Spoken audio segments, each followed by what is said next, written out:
안녕하세요. 아름다운 목소리 비누과 원장 김영호입니다. 오늘은 특별한 게스트분을 모시고 성대, 또 목소리 이런 거에 대한 궁금한 이야기를 좀 나눠보려고 합니다. 자, 쌤 소개를. 네, 반갑습니다. 저는 유튜브 쌤보컬 TV를 운영하고 있는 호쌤 최호중 보컬 트레이너입니다. 목소리 관리하시기 힘드시죠? 워낙 강의도 많으시고. 제가 짧게 강의를 하면은 최소 6시간부터 길게 하면은 13시간, 12시간은 하는 편이라서 사실 쉽지가 않네요. 네, 원장님 제가 좀 궁금한 게 있는데요. 혹시 좋은 목소리를 내기 위해서 목 건강을 이렇게 관리할 수 있는 팁이 좀 있을까요? 우리가 흔히 이야기하는 걸로는 성대를 누르는 발성을 하지 마라. 긁어서 내지 마라. 남의 목소리 안 되는 거 흉내 내지 마라. 너무 많이 쓰지 마라. 네. 보컬리스트에게는 성대가 악기다. 우리 성대라는 악기도 보컬리스트들은 관리를 해야 된다는 거죠. 근데 지극히 단순한 이야기입니다만은 성대가 어디 있습니까? 목 안에 있는데 사람 목구멍 안에는 숨 쉬는 기도와 밥 먹는 식도가 있다. 숨을 쉬는 기도가 앞에 있는데 성대는 거기에 있고 그 바로 뒤에는 식도 입구가 있다.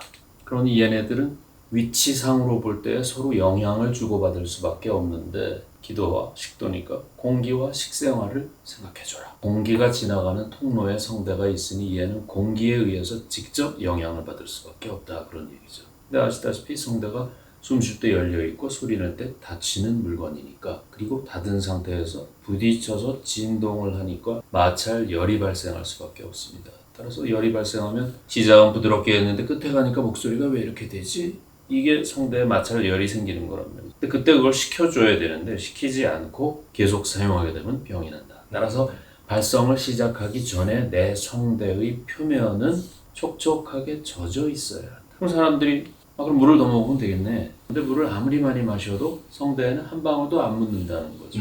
성대는 숨 쉬는 기도 입구에 있으니까 물이 만약 성대 쪽으로 들어가게 되면 살에 들려 기침을 하니까. 그럼 뭘로 적셔야 돼? 공기의 습도를 올려라. 요즘 유행하는 말로 하면 기승전 습도다.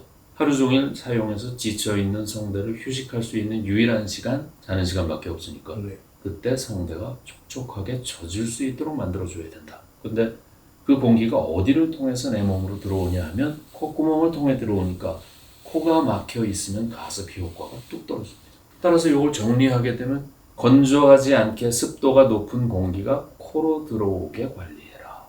가습기는 정말 필수겠어요. 필수입니다. 그럼 기본적으로는 물을 먹자. 물을 먹자. 그럼 성인에서 물을 얼마나 마셔야 될까? 제가 배운 바로는 권장량 2리터. 좋아요. 2리터면 충분합니다. 그럼 일상생활에서는 성대 쪽이 건조해지는 기호식품이 뭐가 있을까요, 선생님? 흡연. 아무래도 그게 1번으로 나오겠죠. 네네네네. 예, 담배를 피우신다고 돼 있는 분들이 오시면 담배를 그러면 안 피우시는 게 좋겠네요. 그래서 전자담배로 바꿨어요. 이렇게 얘기하시는 분들이 많은데 전자담배도 결국은 가루가 없는 것이 니코틴이 들어있는 게 대부분이니까. 그리고 또 전자담배 피우시는 분들의 단점은 타격감이라는 거를 즐기신다고 그래요. 전자담배 그런 게 없답니다. 그래서 더 많이 자주 입에 물게 된다는 단점도 있고요. 아무튼 1번은 니코틴입니다. 2번은 뭘까요? 음주. 그렇습니다. 네. 알코올이죠. 알코올은 들어가면 간에서 분해가 되는데 에틸 알코올을 분해시킬 때 물을 가져다가 분해를 시키기 때문에 알코올이 들어오면 내 몸의 수분을 빼앗긴다. 그러니까 수분을 뺏기니 당연히 성대도 촉촉함이 더 떨어질 것이고 혈관의 확장을 일으키니까 성대도 조금 부어오릅니다. 그러니까 성대가 충혈돼서 무거워지니까 당연히 음정이 떨어지게 되고 또 하나 들라 그러면 탄산음료나 커피나 녹차. 아주 정확하게 다 뽑으셨어요. 종류별로. 네. 위에 그 역류를 만들 수 있는 탄산음료. 카페인, 입을 짝짝 마르게 하고 호흡이 얕아지는 단점이 있고요. 그리고 식도와 위 사이에 조여주는 관략근을 느슨하게 만들어 역류가 잘 일어나는 그런 영향도 있습니다. 그리고 녹차, 너무 떫은 탄닌산이 많이 들어가는 거. 그런 기호식품들은 목소리에는 마이너스가 된다. 그리고 또 유제품, 목에 어떤 영향을 끼칠까요?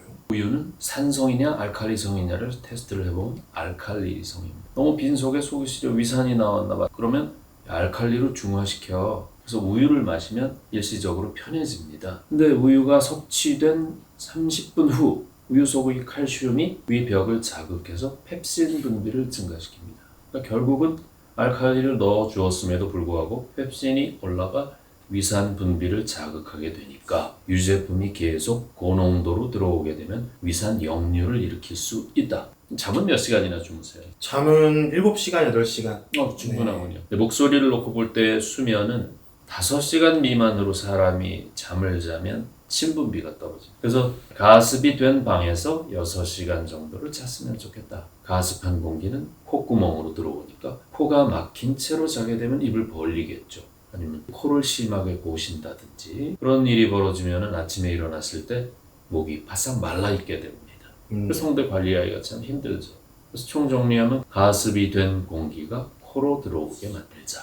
그러면 뭐 피해야 될 것을 정리하자면 첫 번째로는 흡연이고요. 네, 흡연. 두 번째로는 음주고 네. 3번은 카페인의 농도가 카페인의 높을 때 그리고 식품 중에서는 농축된 유제품을 피하는 것이 좋겠고 네. 탄닌산이 많은 너무 떫은 음식도 도움이 되지는 않는다. 네. 그리고 수면, 좋은 수면까지. 예. 네.